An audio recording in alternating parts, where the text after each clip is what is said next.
નમસ્કાર મિત્રો, શું તમે હાર્મોનિયમ પર સાચા સમયે સ્વર વગાડી શકતા નથી? તો તેનું એકમાત્ર કારણ તાલની સમજનો અભાવ હોઈ શકે છે. આજે ડે 10માં આપણે તાલની સરળ સમજ મેળવીશું. નમસ્કાર મિત્રો, હું છું દિલીપસિંહ રાઠોડ અને તમે જોઈ રહ્યા છો મેક ગુજરાતી મ્યુઝિશિયન. આપણી 30 દિવસની હાર્મોનિયમ શીખવાની શ્રેણીમાં આજે 10મો દિવસ છે. તો મિત્રો, સૌપ્રથમ તો આપણે તાલ શું છે એનો પ્રોપર ખ્યાલ મેળવીશું. સંગીતમાં સમયના નિયમિત વિભાગને તાલ કહેવામાં આવે છે. જે રીતે ઘડિયાળ સમય બતાવે છે તે રીતે તાલ સંગીતને ગતિ અને વ્યવસ્થા આપે છે. હવે જોઈએ માત્રા એટલે શું. તો તાલના દરેક ગણતરીના ભાગને માત્રા કહેવામાં આવે છે.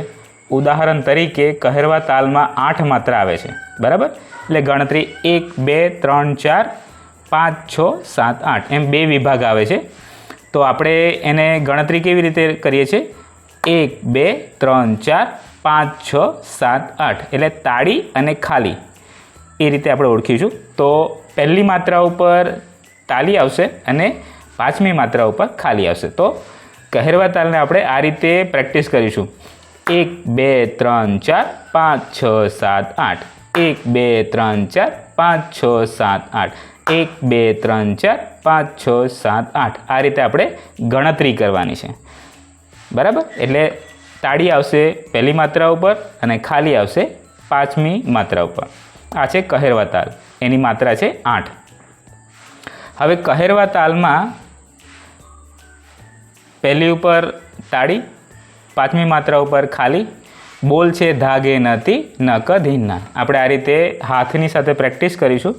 ધાગે નતી નક ધીના, ધાગે નતી નક ધીના, ધાગે નતી નક ધીના. આ રીતે આપણે તાલી અને ખાલીની સાથે ગણતરી સાથે પ્રેક્ટિસ કરીશું. 1 2 3 4 5 6 7 8 1 2 3 4 5 6 7 8.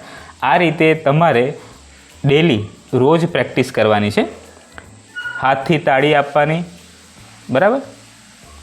અને ગણવાનું છે 1 2 3 4 5 6 7 8. હવે હાર્મોનિયમ ઉપર સ્વર વગાડવાનો છે અને તાલ સાથે ગતિ આપણે જાળવી રાખવાની છે. એટલે કે કોઈ પણ સા પકડીશું, 1 2 3 4 5 6 7 8 સા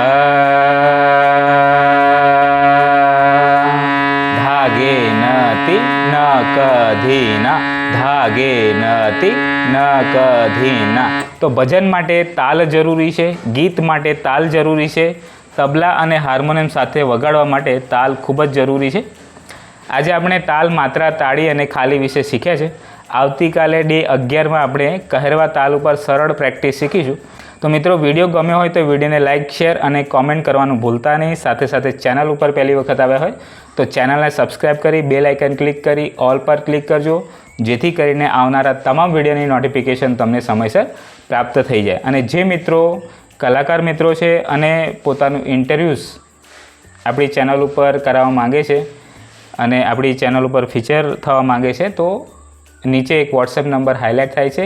એ વોટ્સએપ નંબર ઉપર તમે મને પોતાની ડિટેલ મોકલી આપજો અને તમારું એક સોંગ મોકલી આપજો ગાઈને, જેથી કરીને આપણે આવનારા ઇન્ટરવ્યૂઝની અંદર તમારો સમાવેશ કરી શકીએ. તો જય હિન્દ, જય ભારત. આજના વિડીયોમાં બસ આટલું જ. ફરી મળીએ એક નવા ટૉપિક સાથે.